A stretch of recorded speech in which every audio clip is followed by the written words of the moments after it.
சென்னை போரூர் முகலிவாக்கத்தில் இருக்கக்கூடிய அலங்கார் ஹேண்டிகிராஃப்ட் ஷாப்லேருந்து நான் சக்தி பேசுகிறேங்க. நம்மளுடைய அலங்கார் ஷாப்பில் கிருஷ்ண ஜெயந்திக்கான கிருஷ்ணர் பொம்மைகள் நிறைய கலெக்ஷன்ஸ் இருக்குது.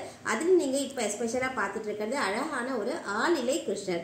ஆள் இலையில் ரொம்ப அழகாக தன்னுடைய வலது காலை வாயில் வச்சுட்டு இருக்க மாதிரி நேர்த்தியாக செய்யப்பட்ட சிலைகள். இந்த சிலைகள் ரேட்டு வந்து 780 rupees வரும். இந்த பர்டிகுலர் மெட்டீரியல் பார்த்தீங்கன்னா மார்பிள் டஸ்ட் ஃபைபரால் செய்யப்பட்டிருக்கு. அழகான ஒரு லீஃப்ல கிருஷ்ணருடைய முகம் பாருங்க எவ்வளோ நேர்த்தியாக செய்யப்பட்டிருக்கு. இந்த மெட்டீரியல் வந்து ஒயிட் சிமெண்ட் மெட்டீரியலாக செய்திருக்காங்க. இவருமே 780 rupees வருவாரு. சேம் அதே நேர்த்தியோட ட்ரெடிஷ்னலான பொம்மையாக செய்யப்பட்டிருக்கு. இந்த ரெண்டு பொம்மைகளுமே வேணும்னு நீங்கள் விருப்பப்பட்டாலும் வாங்கலாம், இல்லை ரெண்டுத்துல ஏதாச்சும் ஒன்று கூட வாங்கிக்கலாம். நீங்கள் வாங்கணும்னு விருப்பப்பட்டீங்கன்னா நம்மளுடைய அலங்கார் ஹேண்டிகிராஃப்ட் ஷாப்க்கு டைரெக்டாக விசிட் பண்ணுங்க. இல்லாட்டினா ஸ்க்ரீனில் தெரியக்கூடிய நம்பருக்கு வாட்ஸ்அப் ஆர்டருமே அவைலபிள் இருக்கு. டைரெக்டாக வர கஸ்டமர்ஸ்க்கு 10% டிஸ்கவுண்ட்ஸும் ஆஃபர் பண்ணுறோம். முடிந்த மட்டும் நேரில் வந்து வாங்குறதுக்கு ட்ரை பண்ணுங்க. நன்றி.